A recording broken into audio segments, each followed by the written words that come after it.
राष्ट्रियताको पहरेदारी जनअधिकारको पक्षमा खबरदारी। यो न्यूज नेपाल टेलिभिजन। नमस्कार, म समृद्धि कार्की। नमस्कार, म रिचा दाहाल। सुरुमा हेडलाइन्स न्यूज।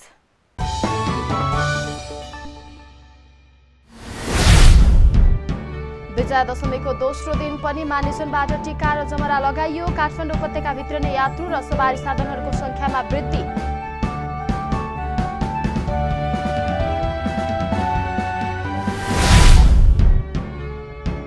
कर्णाली प्रदेशका हिमाली जिल्लामा उत्पादित स्याउले यसपटकको दशैंमा राम्रो बजार पाए।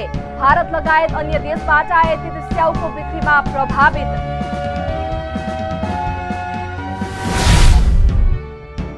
जलवायु परिवर्तनका कारण मनसुन प्रणालीमा पनि फेरबदल भएको जलवायु विज्ञको भनाइ। यही परिवर्तनका कारण यो वर्षको मनसुन विगतका वर्षहरूको तुलनामा 10 दिन पछि बाहिरियो।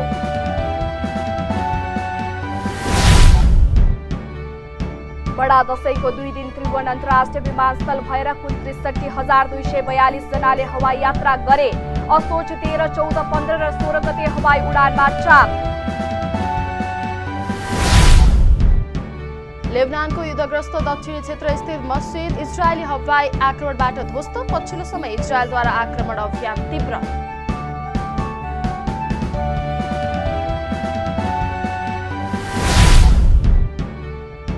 र श्रीलङ्कामा भएको काबा अन्डर-20 पुरुष भलिबल च्याम्पियनसिपमा उपविजेता बनेको नेपाली टोली स्वदेश फिर्ता। त्रिभुवन विमानस्थलमै दशैंको टीका लगाएर टोलीको स्वागत।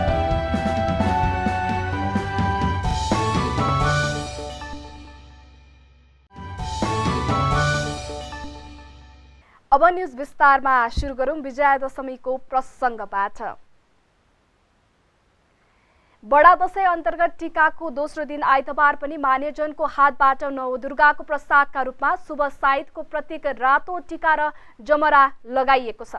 आश्विन शुक्ल पक्ष पापाङ्कुशा एकादशीका दिन पनि मान्यजनबाट नवदुर्गाको प्रसाद स्वरूप टीका र जमरा लगाउने क्रम जारी रहेको छ। आश्विन शुक्ल प्रतिपदादेखि नवमीसम्म नवदुर्गाको साधना गरिएको प्रसाद स्वरूप विजया दशमीका दिनदेखि सुरु भएको टीका र जमरा लगाउने क्रम पूर्णिमासम्म जारी रहने गरेको छ। मान्यजन टाढा टाढा हुने आफन्त आश्विन शुक्ल पूर्णिमासम्म आशीर्वाद थाप्न घरमा जाने गर्छन्।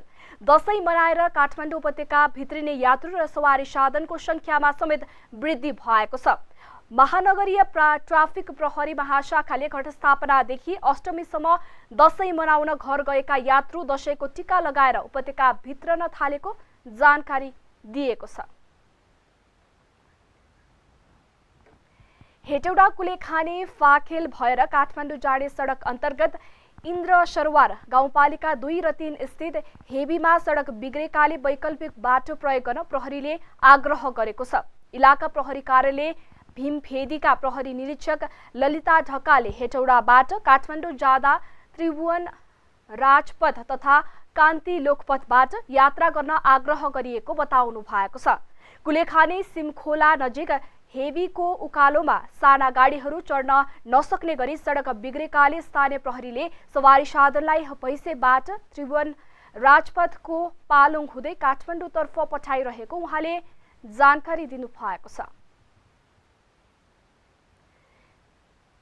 बडा दशैंको 2 दिन त्रिभुवन अन्तर्राष्ट्रिय विमानस्थल भएर कुल 63,242 जनाले हवाई यात्रा गरेका छन्।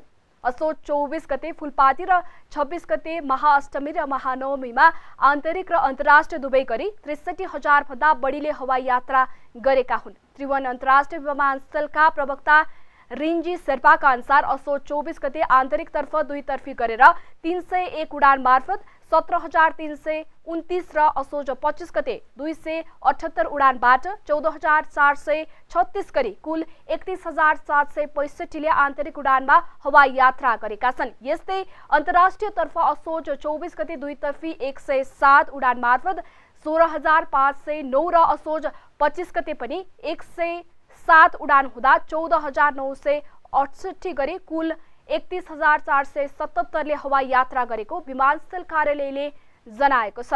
यो उडान र यात्रु संख्या आगमन र प्रस्थान दुवैको हो। यसअघि यही असोज 14 गते एकै दिन आन्तरिक उडान र अन्तर्राष्ट्रिय उडान गरी 559 उडान भएका थिए।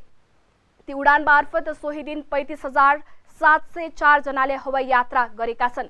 यही असोज 11 र 12 गतेको अविरल वर्षाका कारण मुलुकका विभिन्न स्थानमा बाढी पहिरोले सडक सञ्जाल अवरुद्ध हुँदा हवाई उडानमा चाप भएको थियो। अन्तर्राष्ट्रिय विमानस्थलमा आन्तरिक र अन्तर्राष्ट्रिय दुवै उडान चाप बढेपछि विमानस्थलको टर्मिनल भवनमा यात्रुको खचाखच भिडभाड थियो। अहिले हवाई उडान सामान्य बन्दै गएको विमानस्थल कार्यालयले जनाएको छ। यही असोज 13, 14, 15 र 16 गते हवाई उडान चाप बढेको थियो।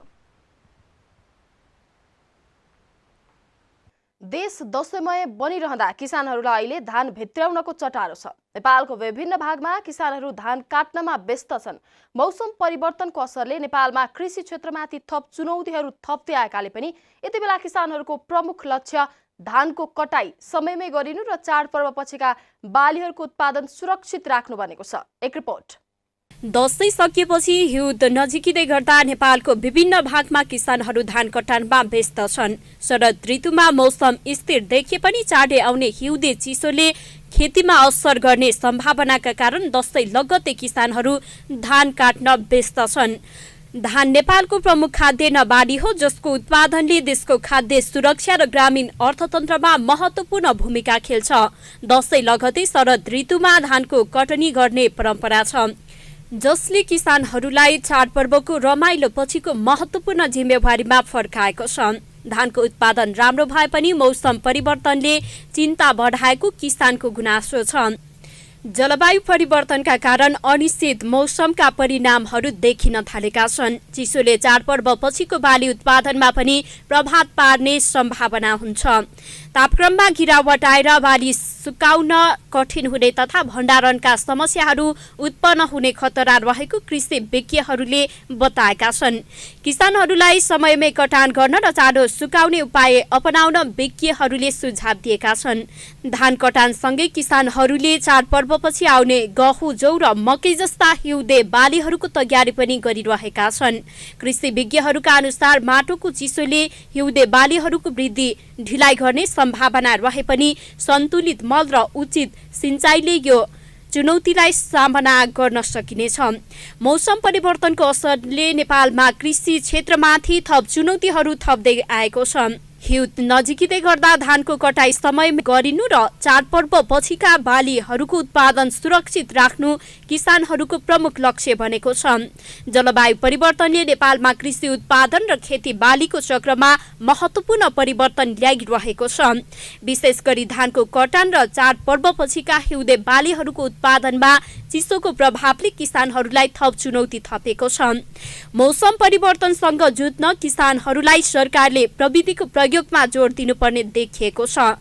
खेती बालीको सुरक्षाका लागि दीर्घकालीन रणनीतिहरू र आधुनिक उपायहरूको अवलम्बन अबको आवश्यकता हो। नेकपा एकीकृत समाजवादीका महासचिव घनश्याम भुसालले नेपालका राजनैतिक दलहरूलाई दलाल पुँजीपतिको प्रभाव र नियन्त्रणबाट मुक्त गर्न नेत्रविक्रम चन्द विप्लवबाट सिक्नुपर्ने बताउनु भएको छ। आइतबार विप्लव नेतृत्वको नेपाल कम्युनिस्ट पार्टीले कपिलवस्तुको शिवराज नगरपालिका 9 शिवगढीमा गरिरहेको सामूहिक धान खेती अवलोकन गर्ने क्रममा यस्तो बताउनु भएको हो। उहाँले पार्टीलाई सामूहिक उत्पादन मार्फत आत्मनिर्भर बनाई चन्दा मुक्त बनाउने संकल्पका साथ विप्लवले गरिरहेको सामूहिक खेती प्रणाली नेपालका दलहरूलाई गतिलो पाठ भएको तर्क दिनुभयो। विप्लवको निवास समेत रहेको सो ठाउँमा नेकपाको केन्द्रीय उत्पादन विभागले 5 बिघामा धान खेती गरेको छ। धान सहित सबै खेती लगाउनेदेखि भित्राउनेसम्मका काम पार्टी नेता र कार्यकर्ताले गर्दै कम्युन शैलीको झल्को दिइरहेका छन्। दशैंको टिकाको दिन समेत विप्लव सहित नेता कार्यकर्ताले धान काटेका थिए। न्यूज नेपालमा अब पालो भएको छ ब्रेक अघि हेडलाइन्स न्यूज।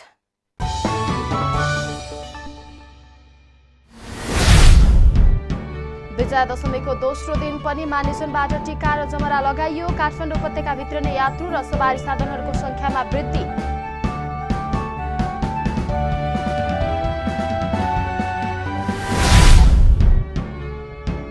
कर्णाली प्रदेशका हिमाली जिल्लामा उत्पादित स्याउले यसपटकको दशैंमा राम्रो बजार पाए। भारत लगायत अन्य देशबाट आयातित स्याउको बिक्रीमा प्रभावित।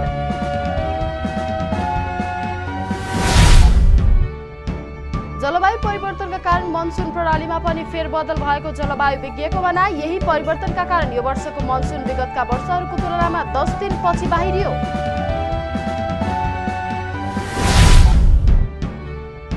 बडा दशैंको 2 दिन त्रिभुवन अन्तर्राष्ट्रिय विमानस्थल भएर कुल 63,242 जनाले हवाई यात्रा गरे। असोज 13, 14, 15 र 16 गते हवाई उडानमा चाप।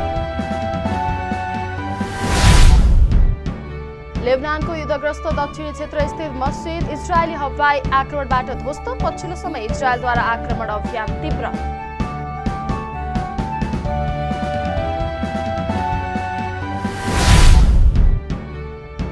र श्रीलङ्कामा भएको काबा अन्डर-20 पुरुष भलिबल च्याम्पियनसिपमा उपविजेता बनेको नेपाली टोली स्वदेश फिर्ता।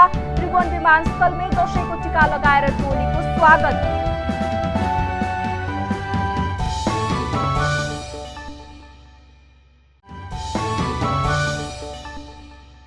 ब्रेकपछि पुनः स्वागत छ। अब बाँकी समाचार। जलवायु विज्ञहरूले जलवायु परिवर्तनका कारण पृथ्वीको तापमान वृद्धि भई मनसुन प्रणालीमा पनि फेरबदल भएको बताएका छन्। यही परिवर्तनका कारण यो वर्षको मनसुन विगतका वर्षहरूको तुलनामा 10 दिनपछि देशबाट बाहिरिएको उनीहरूले बताएका छन्। जलवायुविद मन्जिद ढकालले मनसुन ढिला गरी बाहिरिनुलाई मनसुन प्रणालीमा भएको फेरबदल मान्नुहुन्छ। यस्तो हुनु जलवायु परिवर्तनको असरको रूपमा लिन सकिने प्रतिक्रिया दिनुभएको छ। यही असोज 11 र 12 गतेको अविरल वर्षा जलवायु परिवर्तनको प्रभाव भएको उहाँको विश्लेषण छ। यद्यपि यस्ता जलवायुजन्य जोखिमको अनुसन्धान हुनुपर्नेमा उहाँले जोड दिनु भएको छ। मौसमविद विष्णु घिमिरेले पनि मनसुन प्रणाली ढिलो टुङ्गिनु जलवायु परिवर्तनको प्रभाव हो वा होइन भन्ने निष्कर्षमा पुग्न अनुसन्धान गर्नुपर्नेमा जोड दिनु भएको छ। जलवायु परिवर्तनको असरका कारण मनसुन प्रक्रियामा तलमाथि भएको हुन सक्ने उहाँको बुझाइ छ।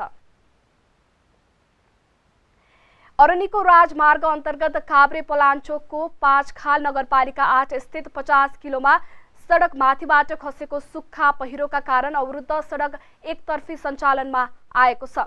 जिल्ला प्रहरी कार्यालय काभ्रे पलाञ्चोकका प्रहरी नायब उपरीक्षक मीनबहादुर घलेले आइतबार बिहान 9 बजेदेखि सडक एकतर्फी खुलेको बताउनु भएको छ। सडकमा माथिबाट सुक्खा पहिरो खसेर बाटो दुईतर्फी नै अवरुद्ध भएकोमा स्थानीय तह र सडक विभागसँग समन्वय गरी जेसीभीको सहायताले पहिरो पञ्चाई बाटो एकतर्फी सञ्चालन गरिएको उहाँले बताउनु भएको छ। सडक अवरुद्ध भएपछि 100 सवारी साधन बीच बाटोमा नै रोकिएका थिए।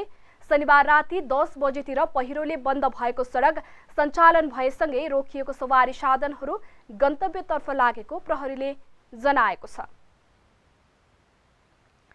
नेपालमा बाल बालिकामा हुने क्यान्सर रोगको उपचारका लागि चिकित्सकहरूको अभाव रहेको पाइएको छ। रोगीहरूको संख्या बढ्दै गइरहे पनि त्यसको तुलनामा उपचार गर्ने विशेषज्ञहरू भने पर्याप्त छैनन्। एक रिपोर्ट। नेपाली समाजमा क्यान्सर भनेको उमेर पुगेका मानिसलाई लाग्ने रोग भनेर बुझिन्थ्यो, तर पछिल्लो समय साना बालबालिकाहरूलाई पनि क्यान्सर रोग लाग्ने गरेको पाइएको छ। राष्ट्रिय क्यान्सर नियन्त्रण रणनीति 2024 देखि 30 सम्मका अनुसार नेपालमा वार्षिक रूपमा 1500 बालबालिकामा क्यान्सर हुने अनुमान गरिएको छ। तीमध्ये 1/3 मात्रै पत्ता लागेको अनुमान सो रणनीतिमा उल्लेख छ। तर नेपालमा बालबालिकामा हुने क्यान्सर रोगको उपचारका लागि चिकित्सकहरूको अभाव छ। अहिलेलाई त चिकित्सकहरू पर्याप्त त सम्भव छैन, किनभने निश्चित रूपमा धेरै जसो जति पनि सेवा दिइरहेका छन् यी केन्द्रहरूमै छन् र केन्द्रहरूबाट सेवा दिनलाई पनि सबै ठाउँमा पर्याप्त छैन।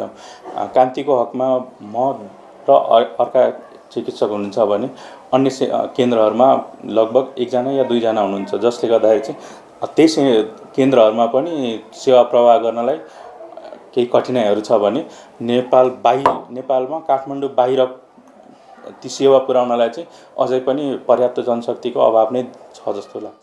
बालबालिकाहरूमा धेरै जसो ब्लड क्यान्सर देखिएको विभिन्न अध्ययनहरूले देखाएको छ। त्यसैगरी बालबालिकाहरूमा ब्रेन ट्युमर, आँखा, नसा र मृगौलामा हुने क्यान्सर पनि क्रमशः देखिएको उपचारको क्रममा पाइएको छ। बालबालिकाको कुरा गर्दाखेरि चाहिँ विशेष गरेर बालबालिकामा धेरै देखिने भनेको चाहिँ रगत सम्बन्धी ब्लड क्यान्सर भन्छ।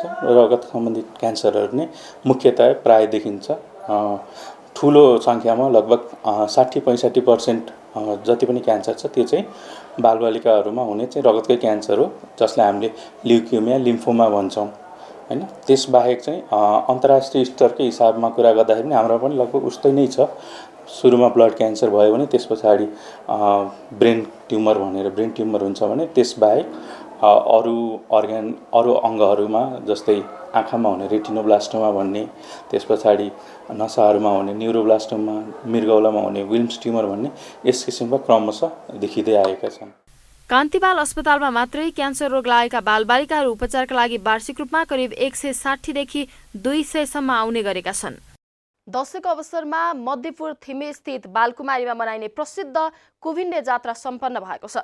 नेपाल भाषामा खाँ भनेर चिनिने यो जात्रा घटस्थापनाका दिन थिमीको लायकु स्थित तलेजु मन्दिरमा जमरा राखेर सुरु भएको थियो। एकादशीको दिन आइतबार 3 जना पमा थकाली बाजा बजाउने, कुस्ले, कपाली, मुकुण्डो लगाएर तरबार बोक्ने र माला बोक्ने, कुटु, बिगुल फुक्ने, राजदण्ड समाउने नाइके, राजोपाध्याय सहितको संलग्नतामा जात्रा सम्पन्न भएको हो। बाजागाजा सहित लायकुबाट ल्याइएको कुभिन्डोलाई बालकुमारी अगाडि कर्मचारीले पूजा गरी थकाली पमाले कुभिन्डो काटेका थिए। कुभिन्डोको टुक्रा टिपेर लान सकेको घरमा सुख शान्ति हुने र ती टुक्राले औषधिको समेत काम गर्ने जनविश्वास रहिआएको छ। कुभिन्डे जात्रामा फुलपातीका दिन सिद्धिकाली मन्दिरबाट फुलपाती ल्याई तलेजु दशैं घरमा भित्र्याएपछि नवमीका दिन रागा र बोकाको बलि दिने परम्परा छ। नवमीका दिन कोतमा काटिएको रागाको टाउको र दशमीको दिनदेखि पूजा गरेको कुभिन्डोलाई आइतबार एकादशीको दिनमा बाजागाजीका साथ बिगुल फुक्दै लायकु दरबारबाट दिगु भएर परिक्रमा गरी बालकुमारीमा पुगेर जात्रा सम्पन्न भएको हो। खानेपानी मन्त्री प्रदीप यादवले वीरगञ्ज महानगरपालिका 31 मा रहेको भेडाहा खोला बाढी प्रभावित क्षेत्रको निरीक्षण गर्नु भएको छ। यही असोज 11 र 12 गते परेको अविरल वर्षासँगको बाढीले खोला तटीय क्षेत्रमा टोल र खेतीयोग्य जमिनमा क्षति पुर्याएकोमा आइतबार उहाँले प्रभावित क्षेत्रमा पुगेर निरीक्षण गर्नु भएको हो। भेडाहा खोलाको अनियन्त्रित बहावले विशेष गरी इस्लामपुर र आसपासका बस्तीहरूमा खेतीयोग्य जमिन कटान गर्दै ठूलो क्षति पुर्याएको छ। त्यस क्रममा स्थानीयले वर्षौंदेखि खोलाले कटान र बाढीको जोखिम पुर्याउँदै आएकाले दीर्घकालीन समाधानका लागि तटबन्ध निर्माणका लागि आग्रह गरेका थिए। मन्त्री यादवसँगै पूर्व प्रदेश सभा सदस्य जनन्त अन्सरी लगायत पनि निरीक्षणमा पुग्नु भएको थियो। अन्सरीले यस क्षेत्रको समस्या समाधानका लागि स्थानीय निकाय र संघीय सरकारबीच समन्वय आवश्यक रहेको बताउनुभयो। विराटनगरमा मापदण्ड विपरीतका घरहरू बनाउने काम भइरहेका छन्। भवन निर्माण मापदण्ड विपरीत पक्की घरलाई हाउस लिफ्टिङ मार्फत माथि उचाल्ने र एक ठाउँबाट अर्को ठाउँमा सार्ने गरिएको छ। हाउस लिफ्टिङका लागि प्राविधिकले घरको बेसको टाइप बिमको संरचना काटेर गाडी उठाउन प्रयोग गर्ने जस्तो जग लगाएर ब्यालेन्स मिलाउने गरेका छन्। एक रिपोर्ट। घरको बेसमेन्ट वरिपरि जग लगाएपछि प्राविधिकले पालो जग घुमाएर माथि उठाउँछन् र खाली भएको स्थानमा कंक्रिट र इँटाको संरचना बनाउने गरेका छन्। राष्ट्रिय भवन आचार संहिता, भवन ऐन र सम्बन्धित मन्त्रालयले जारी गरेको निर्देशिकामा पनि नयाँ अभ्यासका रूपमा देखिएको लिफ्टिङ शिफ्टिङ प्रविधिका बारेमा कुनै मापदण्ड नभएको विराटनगर महानगरपालिकाका मेयर नागेश कोइरालाले बताउनुभयो। उहाँले जमिन मुनि खाल्डो खनेर बसालिएको जगबाट घरलाई मुक्त बनाउँदा असुरक्षाका प्रश्न खडा हुनु स्वाभाविक रहेको र महानगरपालिकाले त्यसबारेमा घर नक्सा र योजना महाशाखाका प्राविधिकसँग समन्वय गरेर छलफल भइरहेको जानकारी दिनुभयो। यसमा चाहिँ स्वाभाविक तरिकाले चाहिँ घरमा राखेको अथवा चाहिँ जमिनमा चाहिँ के भन्दाखेरि खाल्डो खनेर जग बसाएर ल्याएको चिज स्वाभाविक के भन्छ अस्वाभाविक रूपमा चाहिँ माथि बढाएपछि त असुरक्षित त हुन्छ नि। तर पनि इन्जिनियर्सहरूले अब जानेर अथवा चाहिँ त्यसको क्यालकुलेट गरेर त्यसलाई चाहिँ कसरी मापदण्ड बनाउने, कति एङ्गलमा निकाल्दाखेरि हुन्छ अथवा चाहिँ कति हाइटमा राख्दाखेरि हुन्छ भन्ने कुरा त उहाँहरूले नै स्टडी गरेर गर्नुहुन्छ होला। त्यस कारण पनि यो सुरक्षितै हुन्छ जस्तो लाग्छ मलाई। तर अब सुरक्षित हुन्छ जस्तो लागेर मात्र भएन कि यसलाई चाहिँ कसरी प्र्याक्टिसमा ल्याउने र कसरी सुरक्षित बनाउने विषयमा चाहिँ नि प्रतिवेदन आएपछि मात्र मैले जानकारी गराउन सक्छु। अहिले चाहिँ नि छलफलको फेजमा भएको कारणले गर्दाखेरि यसमा धेरै चाहिँ मैले भनिहाल्नु पर्ने परिस्थिति छैन अहिले। फलामका जग प्रयोग गरी भारतीय एलभीएल हाउस लिफ्टिङ कम्पनीले विराटनगरका केही घर तथा कार्यालय सार्ने काम गरिरहेको छ। घर भत्काएर पुनः नयाँ बनाउँदा धेरै नै खर्च गर्नुपर्ने भएका कारण लिफ्टिङ विधि अपनाउँदा कम खर्चमै घर सार्न मिल्ने स्थानीयले बताएका छन्। घरको उचाइ बढाउन मिल्ने र घर पनि निश्चित क्षेत्रसम्म सार्न सकिने विधिबाट घर उचाल्न र सार्नका लागि न्यूनतम 2 देखि 3 महिना लाग्ने गरेको छ। सामान्य फलामको जग प्रयोग गरेर घर उठाउँदा जोखिम नहुने तर्क कम्पनीको छ। कम्पनीका इन्जिनियर लालचन्द्र गुप्ता घर उठाउँदा वा सार्दैमा कमजोर नहुने बताउँदै भविष्यमा पनि सुरक्षित नै हुने दावी गर्नुहुन्छ। अभी तक में हम नेपाल में 5 साल में 150 प्लस बिल्डिंग उठा चुके हैं और इंडिया में भी मेरा काम चलता है। ऑल ओवर इंडिया और नेपाल सर्विस देते हैं। लगभग 150 प्लस बिल्डिंग उठा जाए। ऐसा कुछ नहीं जो मकान कमज़ोर हो जाता है या अति हो जाता है, वो सब कुछ नहीं होता है। जैसे आप देख रहे हैं जो नीचे से हम लोग जहाँ से उठाते हैं 4 फीट, एक बाय भूकंप रोधी बेस बना के फिर 4 फीट उठा के फिर बिल्डिंग शिफ्ट कर देते हैं। इसमें भूकंप आने की भी समस्या से बिल्डिंग को कुछ नहीं हो सकता है, तो वो भी हम लोग करते हैं। जैसे आपको कोई बिल्डिंग रोड में पड़ गया है, आप बिल्डिंग को पीछे शिफ्ट करना चाहते हैं, तो उसमें भी अगर जैसे बिल्डिंग का फर्नीचर फाउंडेशन रहता है उसको तैयार करके फिर न्यू तैयार करके फिर यहाँ से बिल्डिंग लेके वहाँ जाके शिफ्ट कर देते हैं। वो तो होता है, वो शिफ्टिंग प्रक्रिया होता है, उसमें भी अलग टाइप का मशीन रहता है, वो आता है तो कर देता है। हम लोग भी शिफ्टिंग भी किए हैं नेपाल में। नेपालको विराटनगर, जनकपुर, काठमाडौँ, वीरगञ्ज लगायत सहरमा 150 भन्दा बढी घर उठाउने र सार्ने काम गरेको कम्पनीले जनाएको छ। औद्योगिक नगरी विराटनगरको बजार क्षेत्रमा अधिकांश पुराना घर सडक सतहभन्दा तल छन्, जसले गर्दा वर्षामा आकाशी पानीले निकास नपाउँदा महानगरपालिका भित्रका पुराना घरको भुइँतला डुब्ने गरेका छन्। त्यसबाहेक कतिपय घर बेला बेलामा हुने सडक विस्तारबाट प्रभावित बनेका पनि छन्। त्यस्तो परिस्थितिमा लिफ्टिङ प्रविधिबाट घर उठाउने वा सार्दा भूकम्प, हावाहुण्डरी लगायतबाट कतिको सुरक्षित हुन्छ भन्ने प्रश्न उठेको छ। सँगसँगै विराटनगर महानगरपालिका अनि सरकारवाला निकायसँग यसको मापदण्ड के छ भन्नेतिर सबैको चासो छ। कृषि तथा पशुपक्षी विकास मन्त्री रामनाथ अधिकारी विश्व खाद्य मञ्चको बैठकमा भाग लिन इटालीको राजधानी रोम प्रस्थान गर्नु भएको छ। संयुक्त राष्ट्र संघीय खाद्य तथा कृषि संगठनको आयोजनामा हुने मञ्चको बैठकमा भाग लिन मन्त्री अधिकारीको नेतृत्वमा मन्त्रालयका अधिकारी सहितको प्रतिनिधि मण्डल आइतबार त्यसतर्फ प्रस्थान गरेको उहाँको प्रेस संयोजक प्रवीण पोखरेलले जानकारी दिनु भएको छ। मञ्चको बैठक सोमबार अर्थात् अक्टोबर 14 देखि सुरु हुनेछ। बैठक 18 अक्टोबरसम्म सञ्चालन हुने जनाइएको छ। प्रतिनिधि मण्डलमा प्रतिनिधि सभा, कृषि, सहकारी तथा प्राकृतिक स्रोत समितिका सभापति कुसुम थापा लगायत रहेको उहाँले जानकारी दिनु भएको छ। नेपाली प्रतिनिधि मण्डलले खाद्य सुरक्षा र खाद्य स्वच्छताका क्षेत्रमा गरेको कामका विशेष मञ्चको बैठकमा प्रस्तुत गर्ने जनाइएको छ। हालैको बाढीबाट मुलुकको सबैभन्दा पुरानो चन्द्र नहरमा लाखौंको क्षति भएको छ। नहरका विभिन्न भागमा बाँध भत्किएका छन्। चन्द्र नहर सिंचाई प्रणाली जल उपभोक्ता समितिका अध्यक्ष बद्रीनारायण यादवका अनुसार तिरहुत गाउँपालिका 4 स्थित डिबनको 2 ठाउँमा नहरको बाँधलाई भत्काउँदा क्षति भएको छ।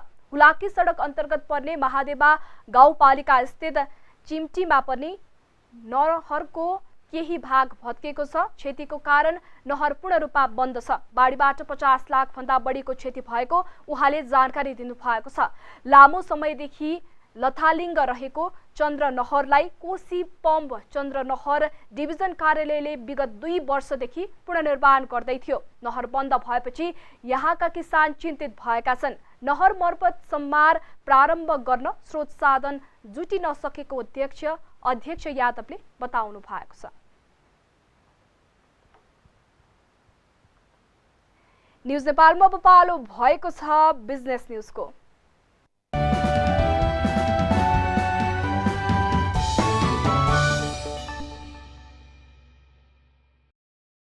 कर्णाली प्रदेशका हिमाली जिल्लामा उत्पादित स्याउले यसपटकको दशैंमा राम्रो बजार पाएको छ।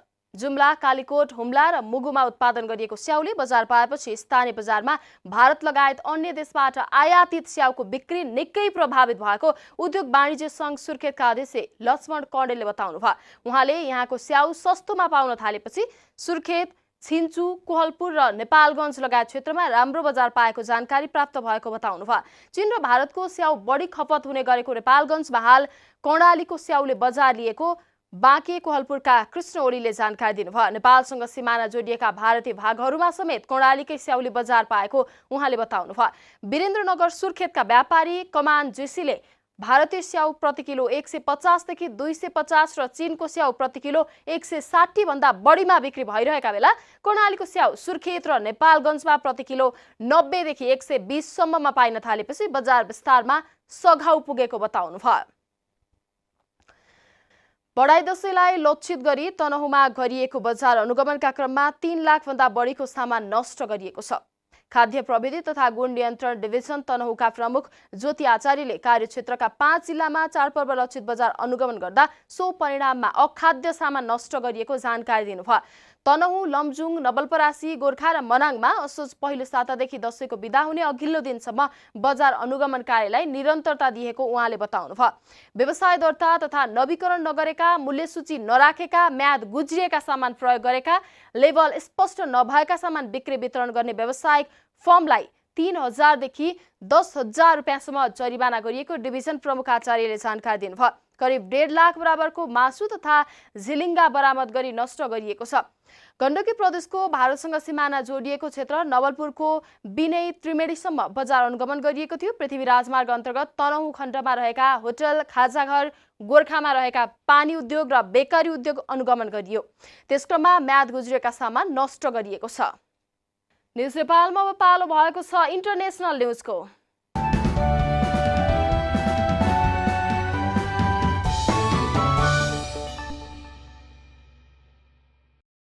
लेबनानको युद्धग्रस्त दक्षिणी क्षेत्रस्थित मस्जिद इजरायली हवाई आक्रमणबाट ध्वस्त भएको त्यहाँको आधिकारिक मिडियाले आइतबार जनाएको छ। पछिल्लो समयमा इजरायलले आक्रमण अभियानलाई तीव्र बनाएको छ। स्थानीय समयअनुसार आइतबार बिहान 3:45 इजरायली लडाकु विमानले कफर टिबनेट गाउँको केन्द्रस्थित उक्त मस्जिदलाई लक्षित गरी हवाई आक्रमण गरेर पूर्ण रूपमा नष्ट गरेको लेबनानको राष्ट्रिय समाचार एजेन्सीले जनाएको छ। कफर टिबिनीका मेयर फुआद यासिनले त्रिदेशीय सिमानामा करिब 8 किलोमिटर टाढा रहेको उक्त गाउँमा मानिसले मस्जिदको विनाशसँगै एकताको केन्द्र गुमाएको बताएका छन्। उनका अनुसार 100 वर्ष पुरानो उक्त मस्जिद एउटा महत्त्वपूर्ण ठाउँ थियो जहाँ मानिस विशेष अवसरहरूमा भेला भई पूजापाठ गर्ने गर्थे। गाजा युद्धलाई लिएर इजरायल र हिजबुल्लाह बीच सीमा पार आक्रमणको 1 वर्षको समय पूर्ण द्वन्द्वमा परिणत भएको छ। लेबनानका अधिकारीहरूका अनुसार इजरायलको निरन्तरको आक्रमणबाट लेबनानमा 1260 भन्दा बढी मानिसको मृत्यु भएको छ। साथै 10 लाख भन्दा बढी मानिस विस्थापित भएको अधिकारीहरूले बताएका छन्। अमेरिकामा राष्ट्रपति पदका लागि डेमोक्रेटिक उम्मेद्वार कमला ह्यारिसले आफ्नो स्वास्थ्य सम्बन्धी विवरण सार्वजनिक गरेकी छन्। उनले आफ्नो स्वास्थ्य ठीक रहेको र राष्ट्रपति पदका लागि उपयुक्त रहेको बताएकी छन्। ह्यारिसले आफ्नो स्वास्थ्य सम्बन्धी विवरण सार्वजनिक गरेपछि निवर्तमान राष्ट्रपति तथा रिपब्लिकन उम्मेद्वार डोनाल्ड ट्रम्पलाई स्वास्थ्य सम्बन्धी विवरण सार्वजनिक गर्न अनुरोध गरेका हुन्। उपराष्ट्रपति समेत रहेकी ह्यारिसले आफ्नो रिपब्लिकन प्रतिस्पर्धी अर्थात् ट्रम्प राष्ट्रपति हुनको लागि स्वास्थ्यको हिसाबले उपयुक्त रहे वा नरहेको कुरा अमेरिकी नागरिकलाई थाहा दिन नचाहेको आरोप लगाएकी छन्। चुनावी प्रतिस्पर्धाबाट बाहिरिनु अघि राष्ट्रपति जो बाइडेन बारे रिपब्लिकनहरूले पनि त्यस्तै प्रकृतिको आलोचना गर्दै आएका थिए। अमेरिकामा अर्को महिना राष्ट्रपति पदको लागि चुनाव हुँदैछ।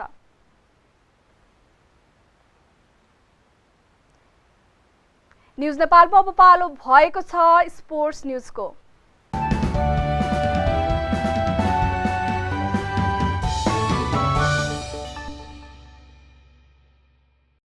श्रीलङ्काको कोलम्बोमा भएको काभा अन्डर 20 पुरुष भलिबल च्याम्पियनसिपमा उपविजेता बनेको नेपाली टोली स्वदेश फर्किएको छ।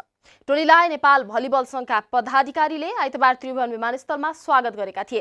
नेपाल भलिबल संघका अध्यक्ष जितेन्द्र बहादुर चन्दले नेपाली टोलीलाई स्वागत गर्दै टीका र जमरा लगाइदिएका थिए। यस्तै संघका पदाधिकारीले खेलाडीहरूलाई दशैंको टीका समेत लगाइदिए। पहिलो पटक भएको काभा अन्डर 20 पुरुष भलिबलमा नेपाल पहिलो सहभागितामै उपविजेता बनेको हो। श्रीलङ्काको कोलम्बोमा शनिबार भएको फाइनलमा नेपाल उज्बेकिस्तानसँग 3-1 को सेटमा पराजित हुँदै उपविजेता बनेको थियो। फाइनलमा नेपालले पहिलो सेट जितेर अग्रता बनाए पनि त्यसलाई कायम राख्न नसक्दा उज्बेकिस्तानले पुनरागमन गर्दै लगातार 3 सेट जित्यो। 6 टोली सहभागी प्रतियोगितामा उज्बेकिस्तान अपराजित रहेर च्याम्पियन बन्यो। पाकिस्तानका पूर्व कप्तान बाबर आजमको लगातारको खराब प्रदर्शनपछि इङ्ल्यान्ड विरुद्धको दोस्रो टेस्टमा उनलाई टिम बाहिर राख्ने तयारी गरिएको छ। क्रिकेफका अनुसार नयाँ छनौट समितिले आजमलाई टिम बाहिर राख्न सिफारिस गरेको छ। पाकिस्तान क्रिकेट बोर्डले हालै आलिम डार, आकिब जावेद र अजहर अलीलाई छनौट समितिको सदस्यमा नियुक्त गरेको थियो। यसअघि पाकिस्तानको छनौट समितिमा असद सफिक र अनालिस्ट हसन चिमा रहेका थिए।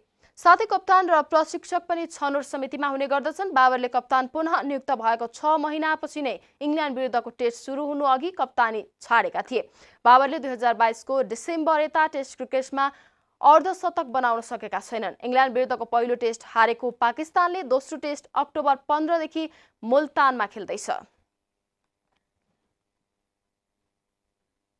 स्पोर्ट्स न्यूजसँगै हामी न्यूज बुलेटिनको अन्त्यमा आइपुगेका छौं। जाँदा जाँदै हेडलाइन्स न्यूज पुनः एकपटक।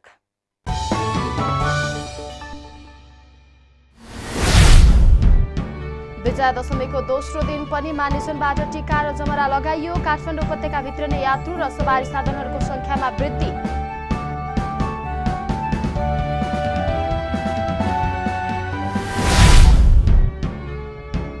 कर्णाली प्रदेशका हिमाली जिल्लामा उत्पादित स्याउले यसपटकको दशैंमा राम्रो बजार पाए। भारत लगायत अन्य देशबाट आयातित स्याउको बिक्रीमा प्रभावित।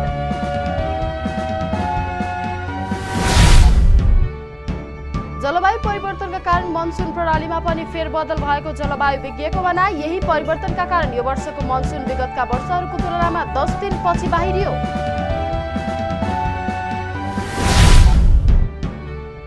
बडा दशैंको 2 दिन त्रिभुवन अन्तर्राष्ट्रिय विमानस्थल भएर कुल 63,242 जनाले हवाई यात्रा गरे। असोज 13, 14, 15 र 16 गते हवाई उडानमा चाप। लेबनानको युद्धग्रस्त दक्षिणी क्षेत्र स्थित मस्जिद इजरायली हवाई आक्रमणबाट ध्वस्त। पछिल्लो समय इजरायलद्वारा आक्रमण अभियान तीव्र।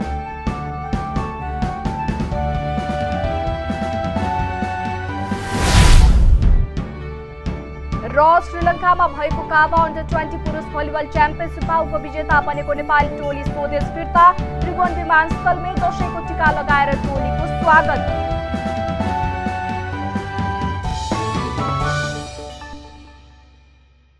अहिलेलाई न्यूज नेपालको न्यूज बुलेटिन यति नै। हाम्रो न्यूज र कार्यक्रमहरू युट्युब र फेसबुकमा पनि प्रत्यक्ष हेर्न सक्नुहुनेछ। राष्ट्रियताको पहरेदारी जनअधिकारको पक्षमा खबरदारी हेर्दै रहनुहोला न्यूज नेपाल टेलिभिजन। नमस्कार।